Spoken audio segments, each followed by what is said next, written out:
నమస్కారం NPV news కి స్వాగతం. హెడ్లైన్ చూద్దాం.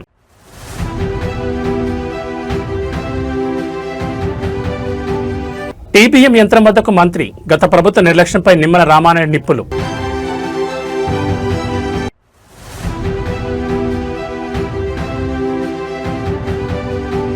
నేడు మహానాడు పనులకు భూమి పూజ, క్షేత్రస్థాయిలో మంత్రులు ఆనం నారాయణ పర్యవేక్షణ.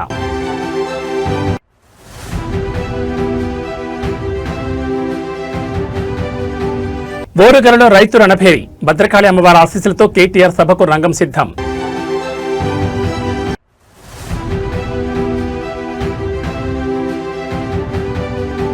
కాంగ్రెస్ సర్కార్కు కేటీఆర్ స్ట్రాంగ్ వార్నింగ్, వరంగల్ విల్లు ఎక్కుపెడితే ద్రోహులకు వణుకు తప్పదు.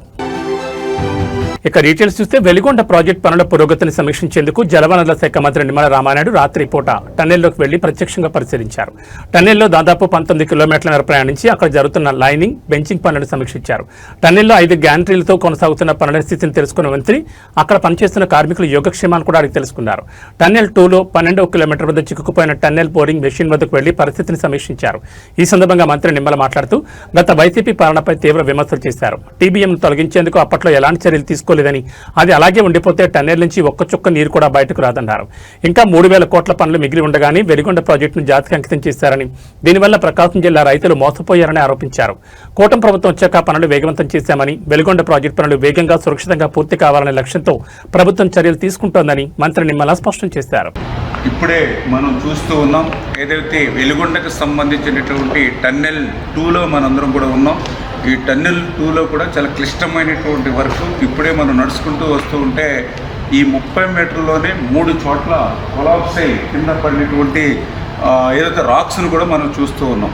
అంటే ఇటువంటి ప్రమాదకరమైనటువంటి క్లిష్టమైనటువంటి పనులు నిత్యం ఈ టన్నెల్లో ఉన్నటువంటి స్థితి. మొన్ననే మన తెలంగాణలో కూడా ఇట్లానే టన్నెల్ కొలాప్స్ అయి ఏ రకంగా అయితే అక్కడ విషాదం చూసాం, మనందరం కూడా చూసాం. అటువంటి క్లిష్టమైనటువంటి పనులు కూడా జగన్మోహన్ రెడ్డి గాలి వదిలేస్తే మళ్ళీ మన కూటమి ప్రభుత్వం అధికారంలోకి వచ్చిన తర్వాత ఈ 22 నెలల్లో మరి హెడ్ వర్క్స్ కానీ, టన్నెల్ 2కి లైనింగ్ అండ్ బెంచింగ్ పనులు కానీ, ఫీడర్ కెనాల్ అయితే మొన్ననే 460 కోట్లు పెట్టి ఆ లైనింగ్ అండ్ సీసీ వాల్ నిర్మాణం కానీ ఇవన్నీ పనులు పూర్తి చేసుకుంటూ వస్తుంది. ఈ పనులన్నీ ఒక ఎత్తు. ఈ టన్నెల్ 2లో ఇప్పుడు మనం చూసేటువంటి చిక్కుబడిపోయినటువంటి ఈ టన్నెల్ బోరింగ్ మెషిన్ ఒక ఎత్తు. ఎందుకంటే ఇన్ని పనులు మనం పూర్తి చేస్తున్నా ఈ టన్నెల్ బోరింగ్ మెషిన్ కనుక మనం తీయకపోతే ఒక చుక్క నీరు కూడా మరి ముందుకెళ్ళేటువంటి పరిస్థితి లేదు. ఎందుకంటే ఇప్పుడే మనం చూస్తూ ఉన్నాం, ఈ యొక్క 19 కిలోమీటర్ల ఈ టన్నెల్ 2లో ఇది 11.8వ కిలోమీటర్ దగ్గర ఈ టన్నెల్ బోరింగ్ మెషిన్ చిక్కుకుని ఉంది. ఈ టన్నెల్ బోరింగ్ మెషిన్ ఇప్పుడే మీరు చూస్తూ ఉన్నారు. ఏదైతే మరి 175 మీటర్ల పొడవు ఉంది, ఏదో ఒక 10 మీటర్ల 5 మీటర్లు కాదు, 175 మీటర్ల లెంగ్త్ పొడవు ఉంది ఆ చివరి వరకు. ఈ 175 మీటర్ల పొడవు ఉన్నటువంటి ఈ టీబీఎం వ్యాసం మీరు చూస్తే ఇది మొత్తం 9.8 మీటర్ వ్యాసం. అంటే ఏదైతే మొత్తం సొరంగం ఏదైతే టన్నెల్ ఉందో మొత్తం ఎక్కడ కూడా ఒక 1 ఇంచ్ కూడా ఖాళీ లేకుండా అది క్లోజ్ చేస్తుంది. అంచేత ఈ టన్నెల్ బోరింగ్ మెషిన్ని మనం వెలికి తీస్తేనే మనం ఈ యొక్క వెలిగొండ నుంచి నీరు ముందుకు తీసుకెళ్తాం. కానీ జగన్మోహన్ రెడ్డి 5 సంవత్సరాల పాలనలో ఈ టన్నెల్ బోరింగ్ మెషిన్ ఇట్లా చిక్కుబడిపోయి ఉంటే, దీన్ని వెలికి తీయడానికి వీలు లేకుండా హైకోర్టు స్టే ఆర్డర్ దీని మీద ఇచ్చి ఉంటే, కనీసం చిన్న ప్రయత్నం కూడా చేయకుండా మరి ఆ రోజు వెలిగొండ పూర్తయిపోయిందని ఇన్ని కష్టమైనటువంటి పనుల్ని దగ్గర 3,000 కోట్ల రూపాయల విలువైన పనులు ఇంకా మిగిలి ఉండగానే ఆయన మరి జాతికి అంకితం అని చెప్పి ఈ యొక్క జిల్లాను కానీ ఇక్కడ రైతులు కానీ ఎంత మోసం ఎంత దగా చేశాడో ఇవాళ ఈ టన్నెల్ బోరింగ్ మిషన్ ఇక్కడ చిక్కుకున్నటువంటి విషయాన్ని చూస్తేనే మనందరికీ కూడా స్పష్టంగా అర్థమవుతున్నటువంటి పరిస్థితి. కానీ ఈరోజు ఈ కూటమి ప్రభుత్వం వచ్చిన తర్వాత ఈ 22 నెలల్లో ఈ యొక్క 1,000 కోట్ల రూపాయల పనులు ముందుకు తీసుకెళ్లడమే కాదు, 5 సంవత్సరాల్లో పరిష్కారం కానిటువంటి టన్నెల్ బోరింగ్ మిషన్ను ఏదైతే హైకోర్టులో స్టే ఉందో చంద్రబాబు టీడీపీ ప్రతిష్టాత్మకంగా నిర్వహించే పసుపు పండుగకు నెల్లూరు జిల్లా కోవూరు నియోజకవర్గం కొడవలూరు మండలంలోని ఇప్కో కిసాన్ సైజ్ ముస్తాబవుతోంది. సభ ఏర్పాట్ల పనులను మంత్రులు ఆనం రామనారాయణ రెడ్డి, డాక్టర్ పొంగూరు నారాయణ, ఎంపీ వేమిరెడ్డి ప్రభాకర్ రెడ్డి, స్థానిక ఎమ్మెల్యే వేమిరెడ్డి ప్రశాంత్ రెడ్డి పరిశీలించారు. అనంతరం మంత్రి నారాయణ మీడియాతో మాట్లాడుతూ ఈ నెల 27, 28, 29 తేదీల్లో నెల్లూరులో తెలుగుదేశం పార్టీ మహానాడు నిర్వహిస్తుందని తెలిపారు. ఇందుకోసం కోవూరు నియోజకవర్గంలో 2,200 ఎకరాల భూమి ఉన్న ఇఫ్కో కిసాన్ సెల్ స్థలాన్ని ఎంపిక చేశామన్నారు. ఇది జాతీయ రహదారి పక్కనే ఉండడం వల్ల పార్కింగ్, ట్రాఫిక్ సమస్యలు ఉండవని పేర్కొన్నారు. బుధవారం ఉదయం 10 గంటలకు ఈ వేదిక వద్ద మహానాడు ఏర్పాట్లకు భూమి పూజ కార్యక్రమం నిర్వహిస్తామన్నారు. జిల్లాలోని నాయకులు, కార్యకర్తలు, పార్టీ అభిమానులను సమన్వయపరిచి సమిష్టి కృషితో మహానాడును విజయవంతం చేస్తామన్నారు.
కాలం ఏం కాదు,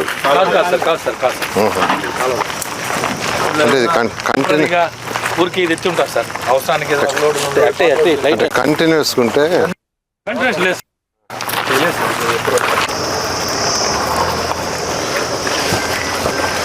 లేదంటే ఇటు పక్క వెనక కూడా ఇంకోటి ఉంది సార్. 2 దగ్గర అక్కడ రమేష్ వెనక ఒకటి, 1/2 కిలోమీటర్లో ఇక్కడ ఇటు వరకు ఒకటి. రెండిట్లో వాళ్ళ డిపార్ట్మెంట్ వాళ్ళు డిసైడ్ చేస్తారు సార్. కొంచెం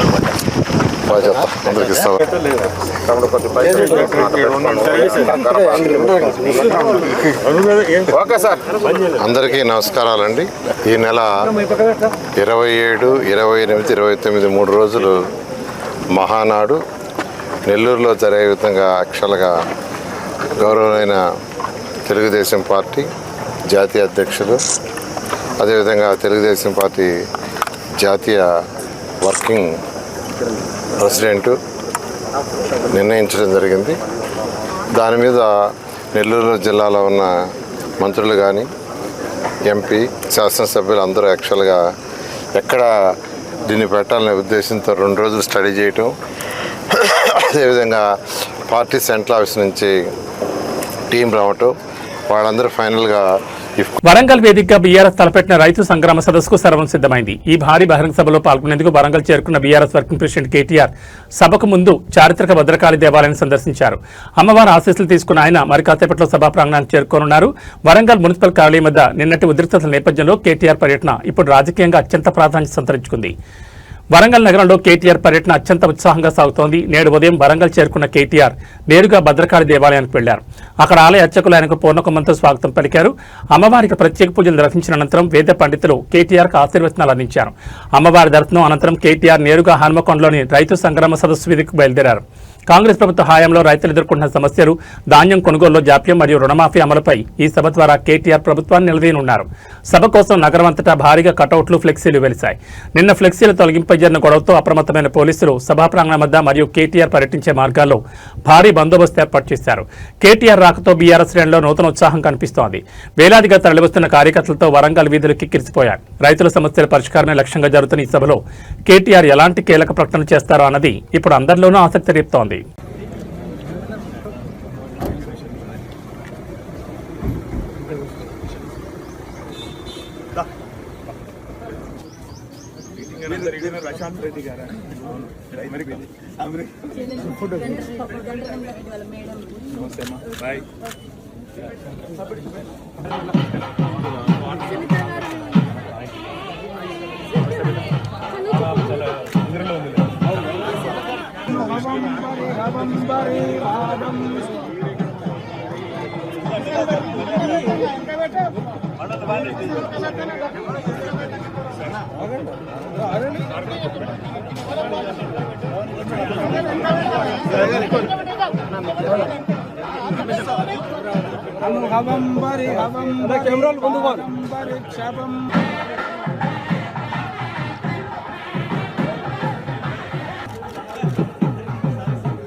వరంగల్ వేదికగా జరిగిన రైతు సంగ్రామ సదస్సులో బీఆర్ఎస్ వర్కింగ్ ప్రెసిడెంట్ కేటీఆర్ తనదైన శైలిలో గర్జించారు. ఓరుగల్లు గడ్డకున్న చారిత్రక నేపథ్యాన్ని గుర్తు చేస్తూనే ప్రస్తుత రాజకీయ పరిణామాలపై పదునైన విమర్శలు సంధించారు. తెలంగాణ ఉద్యమ కాలం నుంచి నేటి వరకు వరంగల్ చూపిన పోరాట పట్టమని కొనియాడారు. హన్మకొండలో జరిగిన భారీ బహిరంగ సభలో కేటీఆర్ ప్రసంగం ఆద్యంతం కార్యకర్తల ఉత్సాహాన్ని నింపింది. ప్రసంగం ప్రారంభంలోనే వరంగల్ మట్టి గొప్పతనాన్ని కేటీఆర్ గుర్తు చేశారు. ఇది కాకతీయుల పౌరుషాల గడ్డ, కాళోజీ ఆత్మగౌరవ అడ్డ, ప్రొఫెసర్ జయశంకర్ సార్ పుట్టిన గడ్డ ఈ ఓరుగల్లంటూ సభను హోరెత్తించారు. ఓరుగల్లు బిడ్డలు పోరాటాలు వెల్లెక్కిపెడితే తెలంగాణ ద్రోహులకు గుండె జల్లు మనకు తప్పదని హెచ్చరించారు. ఉద్యమ సమయంలో వరంగల్ ఏ విధంగా కథం తొక్కిందో అందరికీ తెలుసని, ఇప్పుడు రైతు కష్టాల కోసం మరో పోరాటానికి సిద్ధమవ్వాలని పిలుపునిచ్చారు. గులాబీ పార్టీకి వరంగల్ ఎప్పుడూ వెన్నుదన్నుగా నిలిచిందని కేటీఆర్ పేర్కొన్నారు. ఇక్కడ ఏ పని మొదలుపెట్టినా అది విజయవంతమవుతుందని కేసీఆర్ గట్టి విశ్వాసం. గతంలో జరిగిన తెలంగాణ మహాగర్జనైనా, పార్టీ రజతోత్సవ సభ అయినా ఇక్కడ ఏ సభ పెట్టినా అది ప్రభంజనమే అని ఆయన స్పష్టం చేశారు. రైతుల సమస్యలను గాలి కొదిలేసి కక్ష సాధింపు రాజకీయాలకు పాల్పడుతున్న కాంగ్రెస్ ప్రభుత్వ తీరుని ఎండగట్టారు. ఫ్లెక్సీలు పీకేసినంత మాత్రాన ప్రజల గుండెల్లో ఉన్న కేసీఆర్ బొమ్మను పీకేలేరని ఘాటుగా వ్యాఖ్యానించారు. కేటీఆర్ ప్రసంగంతో రైతు సంగ్రామ సదస్సు వేదికగా వరంగల్ రాజకీయం మరోసారి వేడెక్కింది. రానున్న రోజుల్లో రైతుల పక్షాన పోరాటాన్ని మరింత ఉధృతం చేస్తామని కేటీఆర్ ఈ వేదికగా శంఖారావం పూరించారు. నిన్న ఒక్కరోజే అనేక కేంద్రాల దగ్గర ఎండకు తాళలేక నిన్న ఒక్కరోజే 8 మంది రైతులు చనిపోవడం జరిగింది. అవన్నీ కూడా ఈ ప్రభుత్వం చేసిన హత్యలుగానే భావిస్తూ ఉన్నాం. ఈ 2.5 సంవత్సరాల్లో దరిదాపుగా 1000కి పైగా మంది రైతులు చనిపోవడం జరిగింది. వారి ఆత్మ శాంతి కోసం ఒక్క నిమిషం మా రైతన్నలందరినీ ఒక్క నిమిషం చనిపోయిన 1000 మంది పైన రైతులకు నివాళి అర్పించేందుకు ఒక్క నిమిషం వారందరూ నిలబడాల్సిందిగా విజ్ఞప్తి చేస్తూ ఉన్నాను.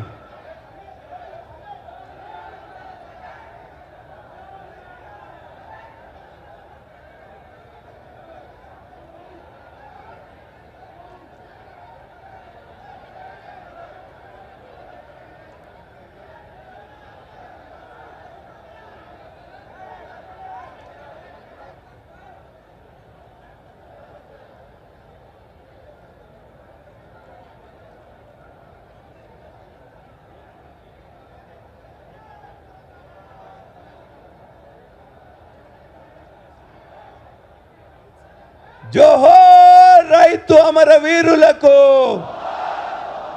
జోహర్ రైతు అమరవీరులకు, జోహర్ రైతు అమరవీరులకు. కాళోజీ నారాయణరావు గారు ఒక మాట చెప్పిండు, మరిచిపోకుండా గుర్తుంచుకోవాలి, మరిచిపోకుండా గుర్తుంచుకోవాలి, కసి ఆరకుండా బుసకొట్టు చుండాలి, కాలంబు రాగానే కాటేసి తీరాలే అని కాళోజీ నారాయణరావు గారు చెప్పిన మాటతో, ఆ కాలన్న స్ఫూర్తితో రైతన్నకు జరిగిన మోసాన్ని, ద్రోహాన్ని మర్చిపోకుండా గుర్తు చేయడానికే మొత్తం రాష్ట్రంలో ఉండే ప్రతి రైతన్నకు ఈ వరంగల్ వేదికగా యాద్ చేసినందుకే ఈ సదస్సు పెట్టుకున్నాం. మీ అందరికీ తెలుసు, ఇక మేడిగడ్డ విషయంలో మీకు ఒక్క మాట మాత్రం చెప్పాలి. మొన్న మొత్తం హైకోర్టు తీర్పుతోని స్పష్టత వచ్చింది రాష్ట్ర ప్రజలకు. కాళేశ్వరం పేరు మీద ఇన్ని రోజులు చెప్పిన జూట మాటలు అవాస్తవాలను తేలిపోయింది. ఇప్పటి నుంచి ఎవడన్నా కాంగ్రెస్ ఓడు 1,00,000 కోట్ల అవినీతి అని మాట్లాడితే ఎడమకాలి చెప్పు తీసుకొని కొట్టాలి, అవినీతి ఎక్కడిదిరా నా కొడకాలి. హైకోర్టు తీర్పిచ్చినాక ఇంకా ఏంది నీ డ్రామా అని నిలదీయాల్సిన బాధ్యత మన మీద ఉన్నది. వాస్తవం కాదా? సర్కారు తుమ్మలు మొలిచిన కాకతీయ కాలువల్లో కాళేశ్వరం ద్వారా గోదావరి నీళ్లు తీసుకొచ్చిన మాట వాస్తవం కాదా? మీ డోర్నకల్లో, మీ పాలకుర్తిలో, ఇంకా కిందికి మీ మహబాద్లో, మీ జిల్లాలలో నీళ్ళు వచ్చిన మాట, కాళేశ్వరం నీళ్ళు వచ్చిన మాట వాస్తవం కాదా అని నేను అడుగుతున్నా. ఆ రోజు మేడిగడ్డను కూడా ఈ సన్నాసులు ఏమో చేసిండ్రు, బాంబులు పెట్టి పేల్చిండ్రు. ఇవాళ చెక్ డ్యాములు వెలుస్తున్నారు. మన హుజూరాబాద్లో మొన్ననే ఒక చెక్ డ్యామ్ పేల్చిండ్రు. ఎవడన్నా బుద్ధున్నోడు పొలాలకు రైతులకు నీళ్ళు ఇచ్చే చెక్ డ్యామ్లను పేల్చేస్తారా? ఒక గంత నీచమైన పని. బాంబులు పెట్టుడు, చెడగొట్టుడు, పేల్చుడు, ఇవి తప్ప కాళ్ళ కట్టెపెట్టుడు తప్ప వీళ్ళకు మాత్రం తెలివి లేదు. ఓరు గల్లుకు వందనం, పోరు గల్లుకు వందనం. గ్రామ గ్రామం నుంచి ఈ సంగ్రామ సదస్సుకు తరలి వచ్చిన ప్రతి రైతన్నకు నా ధన్యవాదం. ఇవాళ ఎందుకు పెట్టుకున్నాం ఈ సదస్సు? ఏ కారణం చేత ఈరోజు ఇంతమంది ఇంతటి ఎండలో ఈ కార్యక్రమాన్ని పెట్టుకున్నాం? సరిగ్గా ఈరోజు 6 మే 2026, సరిగ్గా ఈ రోజుతో నయవంచనకు 4 ఏళ్లు నిండింది. నయవంచనకు, మోసానికి 4 ఏళ్లు నిండింది. ఇది కాకతీయ పౌరుషాల గడ్డ, ఇది కాళోజీ ఆత్మ గౌరవ గడ్డ, జయశంకర్ సారు పుట్టిన గడ్డ ఈ ఓరుగల్లు. పోరాటాల విల్లు ఎక్కువ పెడితే ఓరుగల్లు ద్రోహులకు గుండె జల్లుమంటది. అది మనం తెలంగాణ ఉద్యమంలోనే చూసిన విషయం కూడా నేను మీకు గుర్తు చేస్తా ఉన్నా. నర్సంపేట నుంచి ఇప్పుడే గౌరవనీయులు, గౌరవ పెద్దలు, రైతు మా గోపాలన్న మాట్లాడిండు. మా పెద్ద సుదర్శన్ రెడ్డి గారు మా సోదరుడు వారిని ఆహ్వానిస్తే ఇక్కడికి వచ్చినారు. గోపాలన్న మాట్లాడితే మీ కేరింతలు, మీ చప్పట్లు వింటే నేను మధుసూదనాచారి గారు అనుకుంటా ఉన్నాం. ఇక మనం ఎవ్వరు మాట్లాడే అవసరం లేదు. రైతుల గుండెల్లో ఉన్న మాట గోపాలన్న చెప్పిండు అని చెప్పి మేము మాట్లాడుకుంటా ఉన్న పరిస్థితి మీ అందరికీ యాదికుండాలి. తెలంగాణ ఉద్యమ సమయంలో కూడా వరంగల్ ఎట్లా కదం దొక్కిందో మీ అందరికీ గుర్తున్నది. ఆ రోజుల్లో ఉద్యమ సమయంలో మా వినయ్ భాస్కర్ గారు పిలిస్తే నేను కూడా ఇదే హనుమకొండలో కాగడా పట్టుకొని మీతో పాటు కవాతు చేసిన. ఈ వరంగల్ వీధుల్లో తిరిగినాం. వరంగల్ జైల్లో ఆ ఉద్యమంలో భాగంగా ఇక్కడనే 2 రోజులు ఇక్కడే ఉన్నాం. ఏ పని ఇక్కడ మొదలుపెట్టినా విజయవంతమవుతుందనేది కేసీఆర్ గారి యొక్క నమ్మకం, కేసీఆర్ గారి యొక్క విశ్వాసం. అందుకే మహాగర్జన పెట్టిన రజతోత్సవ సభ మొన్న ఎల్కతుర్తిలో వరంగల్ అంటుకొని పెట్టినా వరంగల్ ఎంచుకోవడానికి కారణమే మరి మీ మీద ఉన్న విశ్వాసం. ఓట్లు పెట్టుకున్నారు, ఓట్లు దొబ్బినరు, ఓట్లకు ముందేమో బట్టెబాజు ముచ్చట్లు చెప్పినరు, ఇప్పుడు దోకెబాజు పనులు చేస్తున్నారు. ఇవాళ గల్లీలో ఉన్న కాంగ్రెస్ కార్యకర్త ఎవరైతే ఇంటింటికి తిరిగి ఓట్లు అడిగిండో వాడు మాట్లాడతలేడు. పోనీ ఢిల్లీ నుంచి వచ్చినోడు ఏమైనా పత్తా ఉన్నాడా అంటే వాడు మళ్ళా గల్లనే పడతలేడు. ఢిల్లీకి వెళ్ళి వచ్చినోడు ఏమయ్యా రాహుల్ గాంధీ, నిన్ను అడుగుతా ఉన్నా, ఎక్కడ సచ్చింది నువ్వు చేసిన డిక్లరేషన్, ఎక్కడ సచ్చింది అని అడుగుతున్నా. నువ్వెక్కడ చచ్చినావు రాహుల్ గాంధీ?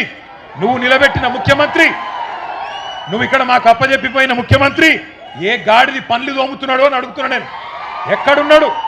రైతులు కల్లాల కాడ అవస్థల్లో ఉంటే ఇలా మక్కలు నిన్న తిరిగిన నేను జనగామల యశ్వంతాపూర్ పోయినా, పర్కాళ్ళ ఊకలు పోయినా, నర్సంపేట మార్కెట్ యార్డుకు పోయినా రైతులు కళ్ళకెళ్ళి రక్తం గారే పరిస్థితున్నది. అందుకే అంటున్నా నేను బాధతోని, ఎక్కడ చచ్చిండు రాహుల్ గాంధీ? 4 ఏళ్ళే రైతు డిక్లరేషన్ అని చెప్పి ప్రభుత్వం వచ్చి 2.5 ఏళ్ళు అయిపోయాయి. ఎక్కడ ఒక్కటన్నా అమలు చేసినవా అని అడుగుతున్నా. ఇంత మోసం చేయొచ్చా రైతును? ఇంత దారుణంగా వంచొచ్చా? అన్నం తినే కంచంలో ఈరోజు మన్ను పోయొచ్చా అని నేను అడుగుతున్నా. దుక్కి దున్నుకునే రైతన్నను ఇంత ఘోరంగా మోసం చేస్తారా? సిగ్గు అనిపిస్తలేదా కాంగ్రెస్ నాయకులారా? నానా గడ్డి తింటారా ఓట్ల కోసం? ఓరగల్లు వేదికగా అధికార ప్రతిపక్షాల మధ్య సాగుతున్న సభల పోరులో కాంగ్రెస్ ప్రభుత్వానికి చుక్కెదురైంది. బీఆర్ఎస్ నిర్వహిస్తున్న రైతు సంగ్రామ సదస్సుకు కౌంటర్ గా ప్రభుత్వం హడావిడిగా ఏర్పాటు చేసిన రైతు మేళా అబాసు పాలైంది. భారీ హంగులతో ఏర్పాటు చేసిన ఈ మేళాకు జనం రాకపోవడంతో కుర్చీలే దర్శనమిస్తున్నాయి. ఒకవైపు బీఆర్ఎస్ సభ జనసంద్రంలా మారుతుంటే మరోవైపు ప్రభుత్వ కార్యక్రమం వెలవెలబోవడం ఇప్పుడు చర్చనీయాంశంగా మారింది. వరంగల్ వేదికగా కాంగ్రెస్ ప్రభుత్వం ప్రతిష్టాత్మకంగా తలపెట్టిన రైతు మేళా అటర్ ఫ్లాప్ షోగా మారింది. బీఆర్ఎస్ వర్కింగ్ ప్రెసిడెంట్ కేటీఆర్ నిర్వహిస్తున్న రైతు సంగ్రామ సదస్సుకు జన సమీకరణ జరగకుండా అడ్డుకునేందుకు ప్రభుత్వం అదే రోజున అదే నగరంలో రైతు మేళాకు శ్రీకారం చుట్టింది. వేలాది మంది రైతులు వస్తారని ఆశించి భారీగా ఏర్పాట్లు చేసిన క్షేత్రస్థాయిలో రైతులెవరూ ఈ మేళా వైపు కన్నెత్తి చూడలేదు. సభా ప్రాంగణంలోని కుర్చీలు ఖాళీగా దర్శనమివ్వడం కాంగ్రెస్ నాయకులను కలవరపెడుతోంది. దీనిపై బీఆర్ఎస్ శ్రేణులు విమర్శనాస్త్రాలు సంధిస్తున్నాయి. రైతుల పట్ల చిత్తశుద్ధి లేని ప్రభుత్వం ఇలాంటి మేకప్ మేళాలు పెడితే జనం రారని ఎద్దేవా చేస్తున్నారు. ప్రభుత్వం ఎంత అడ్డుకున్నా రైతులంతా కేటీఆర్ సభకే తరలివచ్చారని గులాబీ శ్రేణులు ధీమా వ్యక్తం చేస్తున్నాయి. జనం లేకపోవడంతో సభను ఎలా కొనసాగించాలో తెలియక అధికారులు, స్థానిక కాంగ్రెస్ నాయకులు అయోమయంలో పడ్డారు. బలవంతంగా అయినా కొంతమందిని తరలించేందుకు ప్రయత్నాలు చేస్తున్నట్లు సమాచారం. మొత్తానికి వరంగల్ సభల పోరులో బీఆర్ఎస్ పైచేయి సాధించినట్లు కనిపిస్తోంది. మరి ఈ పరిణామాలపై అధికార కాంగ్రెస్ పార్టీ ఏ విధంగా స్పందిస్తుందో వేచి చూడాలి.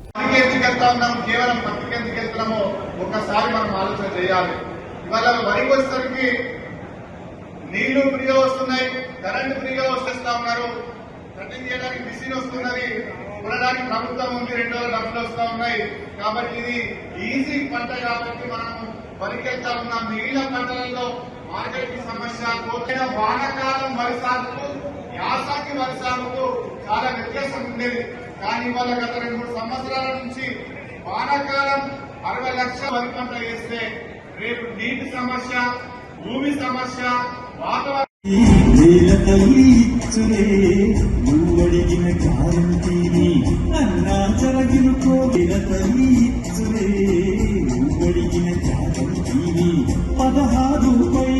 పోషకాల గనిగి భూతల్లి తక్కువైన పోషకాలు పద్ధతిగా ఇయ్యాలే.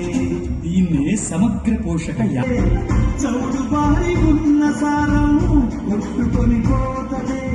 సూక్ష్మ దాటకుండా యూరియాని వాడుదా. ప్రతి ఒక్కరూ మీటింగ్ హాల్లోకి వెళ్ళగలరు. తెలంగాణ స్టేట్ కార్పొరేషన్ వారిని మరియు వివిధ జిల్లాల నుంచి ఉన్నటువంటి ఏఈఓలకి జిల్లాలో మరియు వివిధ మండలాల నుంచి విచ్చేస్తున్నటువంటి ఖర్చు అండి అది ఏఈఓలకి విజ్ఞప్తి, ఎవరు మాట్లాడుతున్నారు? మీ రైతు సోదరుని సార్ చెప్పండి అక్కడ ఇక్కడ మాట్లాడేటప్పుడు అక్కడ డిస్టర్బ్ చేయకూడదు. సారథి కళాకారులు సిద్ధంగా ఉన్నారు.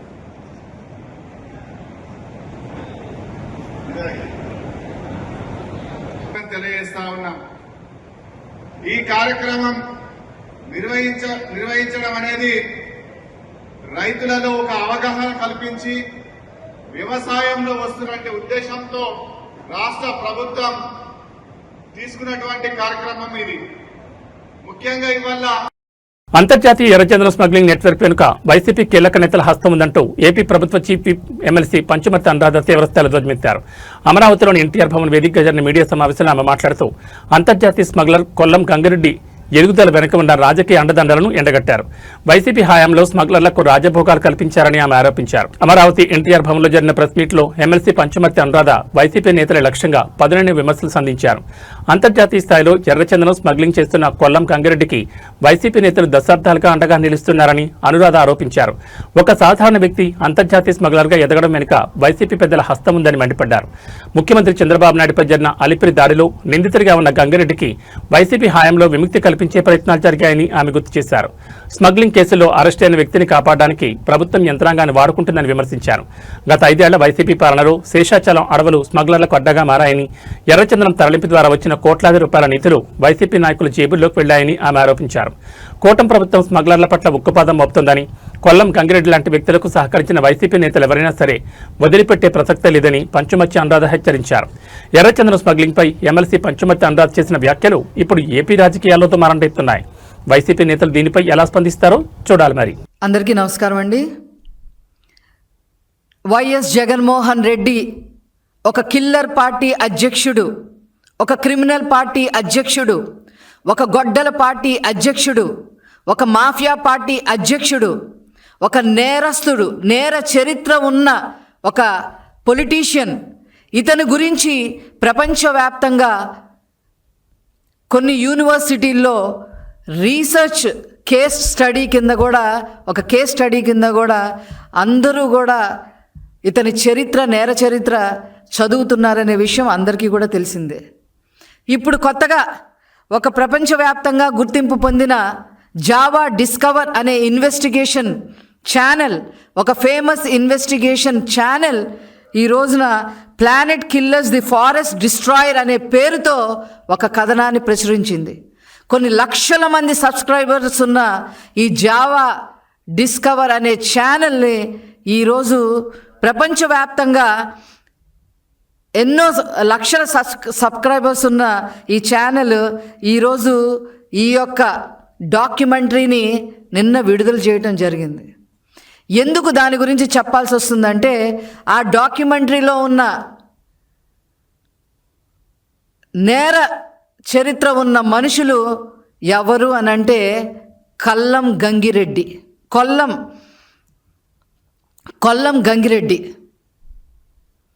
ఈ కొల్లం గంగిరెడ్డి ఎవరు అని చెప్పి మనం ఆలోచిస్తే రాష్ట్రంలో ప్రతి ఒక్కరికి తెలుసు.